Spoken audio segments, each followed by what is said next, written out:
everyone. My name is Mark Wexmonski. I'm the geriatric nurse clinician with the Arlington Council on Aging. And today I'm with Miss Elizabeth Mwayanyango. She is a nurse studying, she's a registered nurse. She's also a student at Salem State earning her bachelor's degree in nursing. And she's been with us this past semester studying community health with the Council on Aging.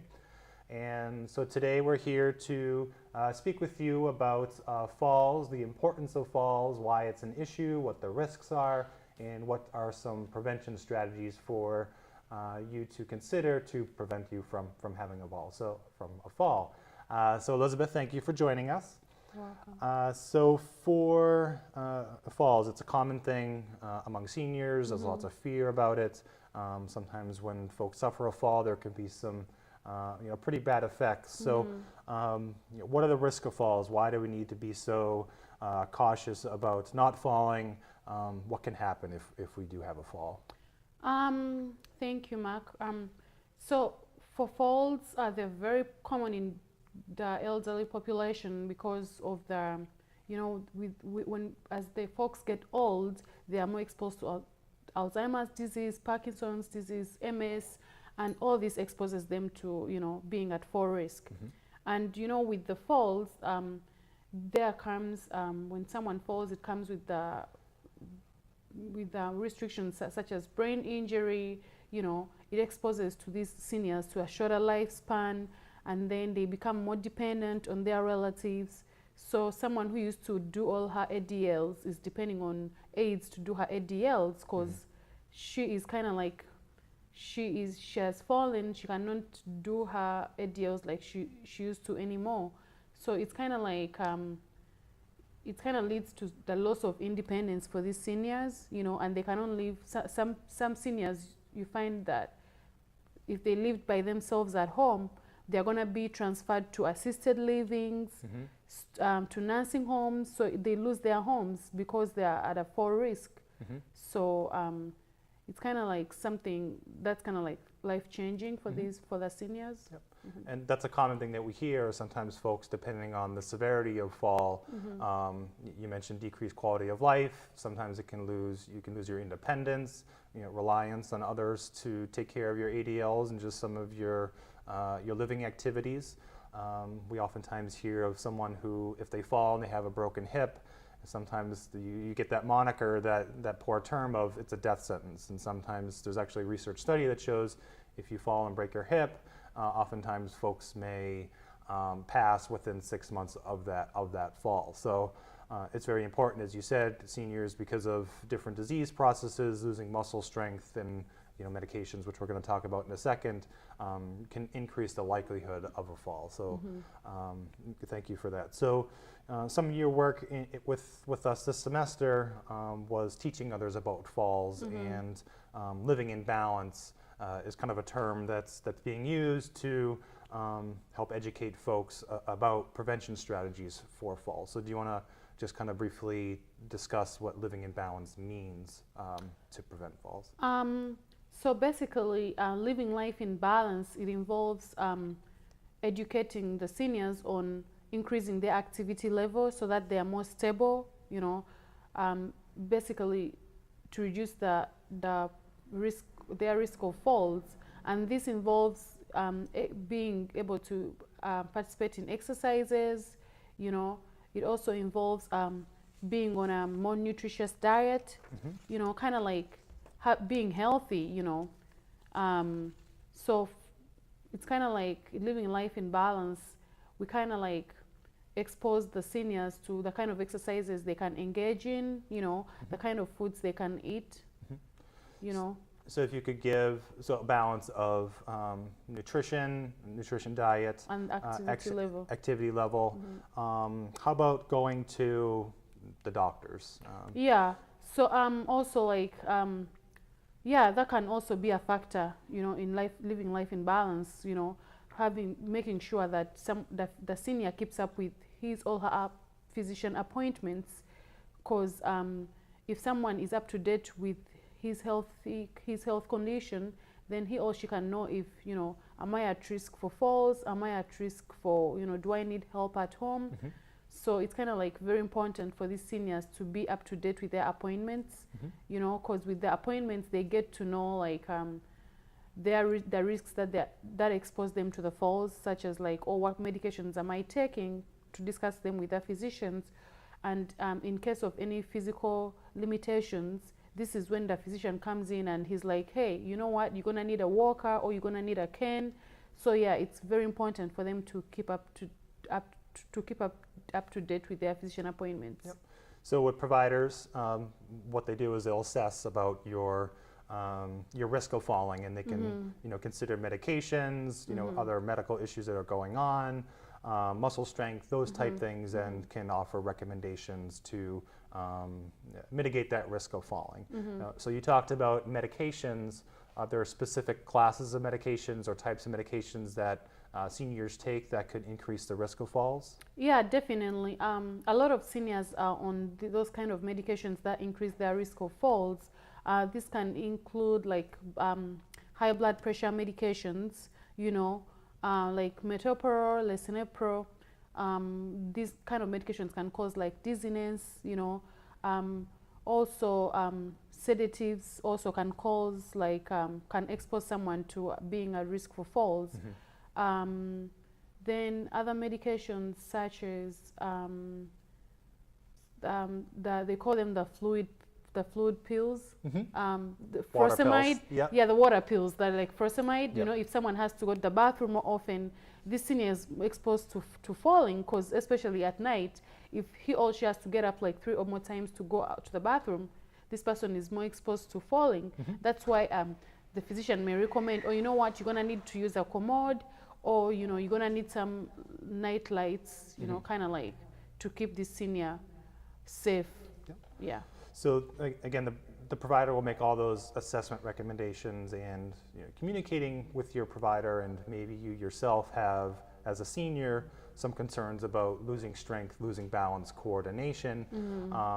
And if I were to, would you say that it'd be a good idea to communicate with my provider about what I can do physically to you know, gain strength and coordination and strength, like we hear the term of exercise prescriptions, where a provider would give you, you know, the okay to do certain exercises per week for certain times per week.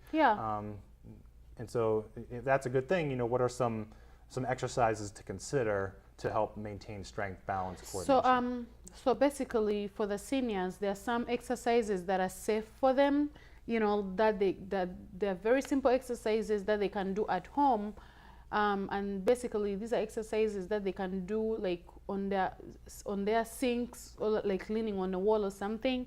And the specific kind of exercises we have, there's an exercise called the back leg raises. So with the back leg raises, kind of like it helps with the stability. And then there is also the side leg raises, and all this contributes to someone's stability. And then walking heel to toe, and then the balance walk.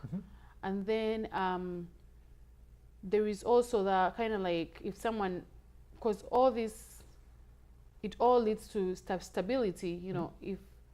If this senior is capable of doing these exercises every day, you know, they help him or her kind of like be more stable on his or her feet.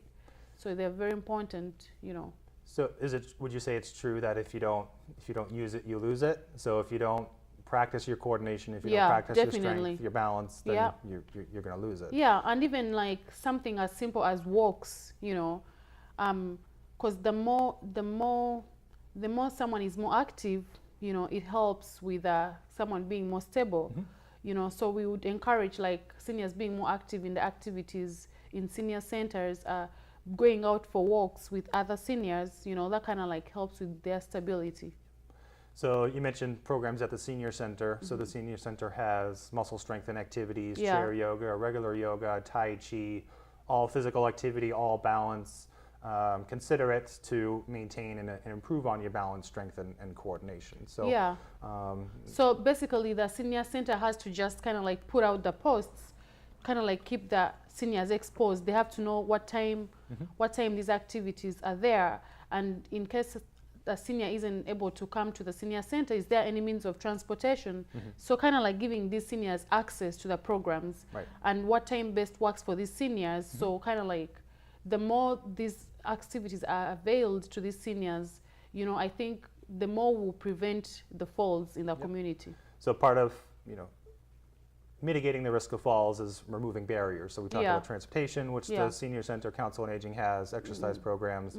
And if for whatever reason, you know, the Senior Center isn't for you, certainly encourage you to join a local gym or some other type of community-based you know, activity area to practice strength, balance, and coordination. So I wanted to get back on, you mentioned, you know, those who take water pills and who may be up in the middle of the night and may have some issues with lighting or different environmental factors.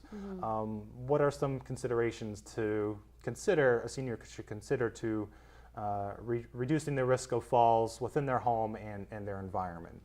So with that, we have to encourage seniors to kind of like wear more sensible shoes. You know, this involves like avoid putting on flip-flops, avoid wearing high heels, you know, and there are some non-slid socks we can provide for these seniors, you know.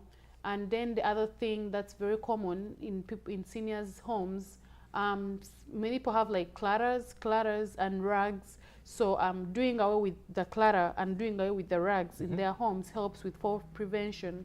Then encourage them to clean up spills. In case there is a spill, clean it up right away, because small things like that can lead to a fall, and this can lead to hospitalization, you know. So doing the little things, adjustments in our home can prevent, you know, can prevent falls in people's homes. And then another very important point is lighting up the hallways.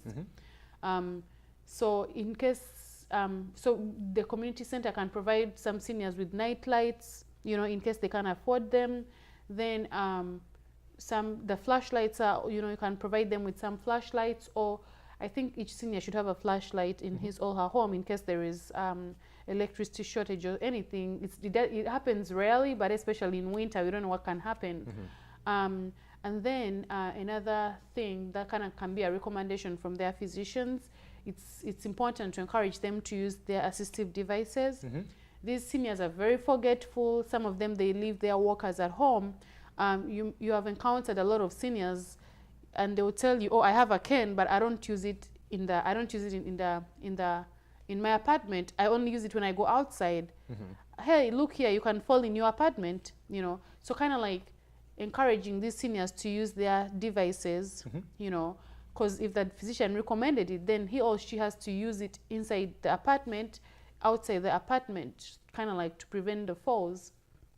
So yeah.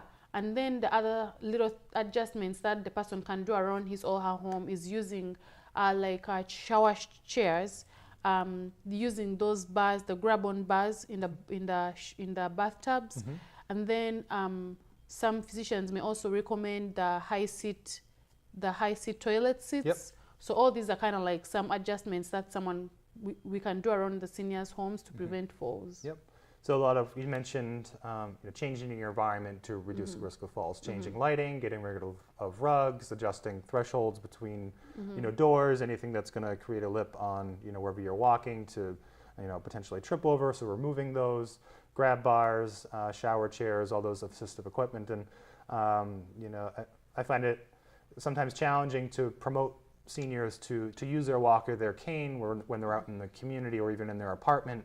And sometimes there's that stigma of a cane, a walker, some assistive device being, you know, it's a symbol of old age. And so, you know, that fear of being attached to that symbol may make you less likely to actually use it. And so, you know, part of changing your thought process is, you know, I know I'm advancing in age. I know I have some balance and coordination issues. I still like to go outside and kind of move around independently. So, you know, I'm using the courage of using an assistive device to maintain those things that I still want to do. And so it's a kind of a shift in mindset as well. So, and then we mentioned as well friction on your feet. So you talked about non-skid socks. You talked about shoes that are appropriate. But I think also stairs as well. So if you have stairs in your home or your apartment, and you know you could perhaps slip, There's different types of adhesives you could put on top of the stairs to get a better grip, so that as you're moving up and down stairs, there's no slipping or anything like that. So that's very, very sometimes challenging to do, to make all these adjustments, but at least knowing about them, thinking about them, and knowing where your resources are can assist with getting to that space. And so earlier we mentioned as well, one of the living in balance parameters, spheres, is healthy eating, or a healthy life through healthy eating. How can nutrition and dietary changes help reduce the risk of falls? So with nutrition and dietary changes, encouraging seniors to eat more protein foods can help them with like with their muscle building and stuff like that. And then kind of like it all goes back to prevention of falls. And then having them eat more fiber-based foods can prevent constipation. And then with that, eat more fiber foods, preventing constipation. It helps them with fall risk prevention, because then the person doesn't, how seniors are so worried about their bowel movements. Sometimes, so this person doesn't have to be, oh my God, I'm gonna get diarrhea, I'm in between constipation. So it kind of like helps them have a more regular, schedule for their bowel movements. And then the other thing is dehydration. We have to prevent dehydration. We have to encourage these seniors to drink more water. Because even with you find that most of these falls in seniors, they are due to dizziness. Guess what? They're not drinking more water. So encouraging them to drink more water is very important to prevent the dizziness and the dehydration. And then so having them eat more foods, like encourage them to eat more foods low in salt.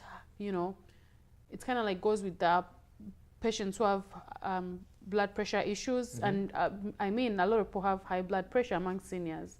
So being on a healthy diet is very, very important, to kind of like prevent falls. Yep. So we kind of talked about a lot. We talked about the risk of falling, decreased quality of life, losing independence, other nefarious injuries that could be life-threatening.